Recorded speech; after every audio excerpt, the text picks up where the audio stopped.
কিছু কিছু মানুষ আছে যাদের খেয়ে দিয়ে কোনো কাজ থাকে না, সকাল সকাল বসে পড়ে বৌমাদের নামে বদনাম করতে। পাড়ার ওই মোড়ের সামনে গিয়ে সকালটা শুরু হবে আর ওদেরও শুরু হয়ে যাবে বদনাম করা।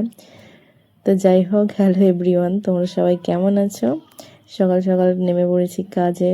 সিঁড়ি ঘরটা এত পরিমাণে নোংরা হয়েছিল, পরিষ্কার করে নিয়ে সারা ঘর ঝাড় দিয়ে ঘর মুছে নেব।